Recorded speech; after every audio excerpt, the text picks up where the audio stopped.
WWE have a lot to answer for if we're being honest about things, but rarely does Vince McMahon's company apologise for anything they've done. They typically do so only when they're at the mercy of a television network or, another country's legal system, but it tends to take a lot for them to admit wrongdoing and express regrets. It does happen though, and WWE have been forced in the past to ask for forgiveness from their wrestlers, national governments, and even their own fans. I'm Adam Pachisi from Cultaholic Wrestling, and these are 10 times WWE were forced to apologise. I'm sorry.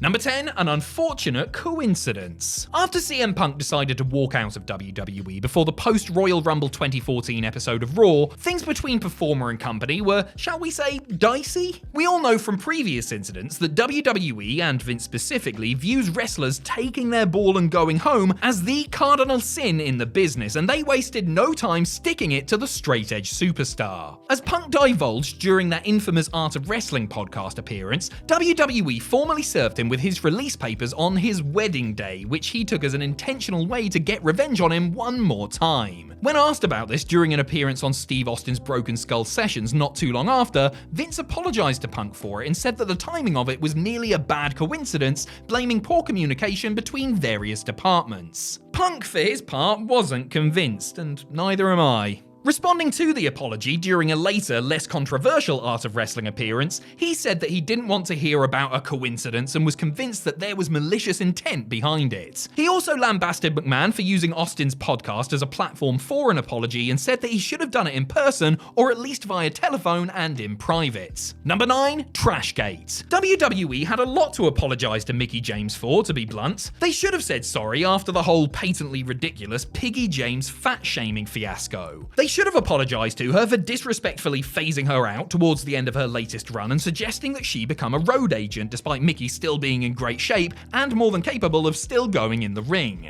They did issue an apology to her, but after she had been let go by the company. After James tweeted about her belongings being returned to her in a bin bag following her release, WWE fired the person responsible for the slight, with Stephanie tweeting James back directly to say that she was embarrassed that the former women's champion would be treated that way and apologised personally and on behalf of the company. Vince also reached out to Mickie, calling her up and offering a heartfelt apology for the discourtesy. The bridges weren't completely burned, thankfully, and Mickie, while reigning as Impact Wrestling's knockout champion, was welcomed back to compete in the 2022 Women's Royal Rumble. Number 8, in Soviet Russia, flag disrespects you. The American hero taking on the foreign menace. It's a wrestling staple as old as time itself, and simple and outdated as it is, always provokes at least some sort of reaction. When pro-Russia Rusev and Lana made their way to the main roster in 2014, it was a dead cert that they would inevitably come up against a super patriot like John Cena. But before he got to Big Match John, he ran into the Big Show. During a segment to build their feud, Show tore down the Russian flag and threw it violently on an episode of Raw. A standard bit of cheap heat, perhaps, but WWE were clearly wary of a backlash from the Russians and released a statement on WWE.com after the angle. We at WWE would like to apologise to the Russian people for the incident on Monday Night Raw that could have been construed as disrespect for their nation's flag. Sorry, what is this? Woke wrestling entertainment? To be fair, WWE were walking a fine line when it came to Rusev and Lana, having previously come under fire for scripting them to reference the Malaysian Airlines Flight 17 disaster a few months prior. Number 7, failure to launch. Remember how excited you were when WWE announced the upcoming launch of their network? All of that content on demand for the very fair price of $9.99. I personally couldn't wait for the UK launch on November 3rd, 2014. I set my alarm, had my hardcore Holly pajamas neatly ironed, and had a glass of Ribena chilling in the fridge, ready to relive my childhood. And then I logged on to find out that the network didn't launch, was sick all over my hardcore Holly pajamas, and the Ribena sat lonely in the fridge for a month before I chucked it in the bin along with my hopes and dreams of watching all that sweet, sweet content on demand for the very fair price of $9.99. The rest of WWE's UK fans were also understandably upset by the delay and let WWE know about it during a UK TV taping by chanting, "Where's our network?" while Triple H and Stephanie McMahon were in the ring.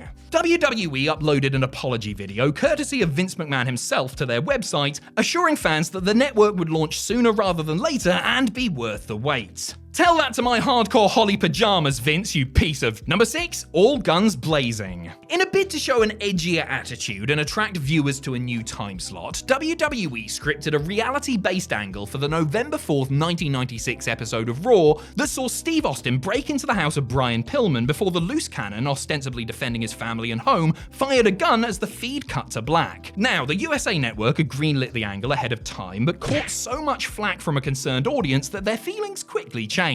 So upset were they with the tone and tenor of the Pillman's Got a Gun segment that they even threatened to have WWE's flagship taken off the air. Not only was the realistic way in which it was filmed jarring when compared with the rest of WWE programming, but Pillman unleashed an F-bomb after getting caught up in the moment. USA apologized themselves while Pillman was taken off of TV until the heat subsided. A few days after the incident, Vince McMahon appeared on WWE's internet show Livewire and gave his own apology, noting the responsibility for WWE programming rests squarely on his shoulders. No wonder they're so bloody massive. Number 5, a fresh start. WWE fans, or at least certain sections of their fan base, are always going to complain about the supposed declining quality of the promotion's television product. Whenever fans get more vocal about this or the attendances and ratings start to decline, WWE usually responds by doubling down or simply staying the course while pointing to other factors as reasons why the numbers go south. Rarely, if ever, will they admit defeat on this front. How shocking and refreshing was it then when the McMahons opened up the December 17th, 2018 episode of Raw by holding their hands up and apologizing for the declining standards of their televised outputs. Vince, Shane, Steph, and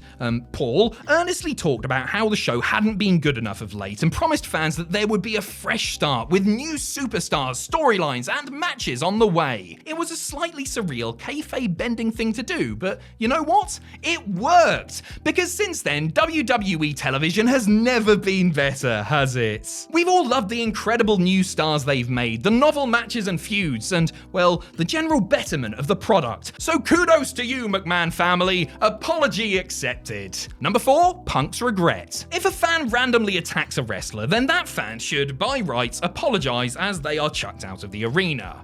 As heated as things get, fans need to know that they should never cross that boundary and get physical with a performer, lest they wish to suffer the consequences. One fan bore the brunt of CM Punk's frustration at the end of the October 8th, 2012 episode of Raw, when Punk, having just wrestled Mr. McMahon and being chased off by Ryback, fled to the stands as McMahon addressed him on the mic. After getting pinched, pushed, shoved, and slapped from behind, the Second City Saint responded with a spinning back fist and a pie-face lunge, knocking the glasses off of one punter's head. Turned out that this particular fan was something of an innocent victim, as he personally hadn't been antagonizing the WWE champion. The next day, WWE issued a statement saying that they regretted that proper security measures weren't in place at the time and that Punk apologized for reacting in the heat of the moment. Number 3, sorry doesn't heal a broken heart. A couple of weeks after conspiring to screw Bret Hart out of the WWE title at the '97 Survivor Series, Vince McMahon appeared on Raw in a sit-down interview with JR to explain his actions to the masses. Unrepentant, the genetic jackhammer lambasted the hitman for perceived unprofessionalism and for not allowing the time-honored tradition of the business while offering the oft-replayed soundbite that Bret screwed Bret, not Vince & Co. It was the furthest thing from an apology that you could imagine, but things were rather different in the immediate aftermath of the Montreal Screwjob. Witnessing the whole thing go down, locker room leader The Undertaker summoned Vince from his office and demanded that he go and straighten things out with Hart face to face in the Excellence of Execution's dressing room. Vince, out of fear or respect, I'm not sure which, did as the dead man wished and let Bret know that he was sorry things went down the way they did. Not exactly in the mood to let bygones be bygones just yet, Bret replied with a well-placed fist to the chairman's eye. Number 2, just a big liability. When JBL decided to repeatedly perform a Nazi goose step in a bid to elicit heat during the tag team main event at a house show in Germany in the spring of 2004, he probably didn't think too much of it. After all, he'd done it previously when working for Otto Vonz's territory in the early 90s, and I mean, come on, he's a baddie. He's just doing baddie things. This is wrestling, and we're having fun, Mago!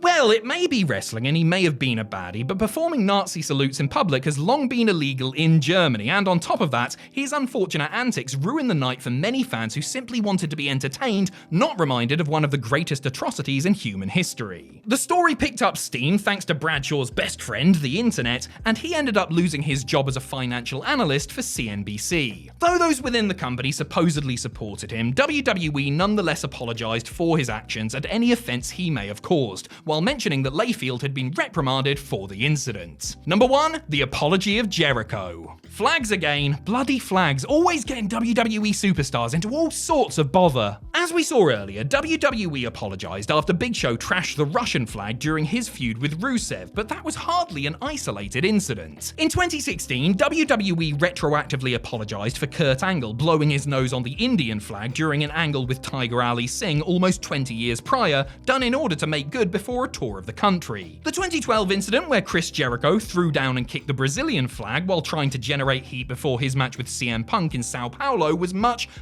more serious, however. After Y2J had done the deed, someone of authority in attendance had the match stopped and gave the Canadian 2 options: apologise immediately or be taken directly to jail. Jericho went for the former, obviously, though he was subsequently suspended by Vince McMahon and fined for his actions, much to his bemusement. A statement with Jericho's apology soon made its way to WWE.com, while the company themselves apologised to Brazil's citizens and government. And Jericho never, ever went to Carnival again.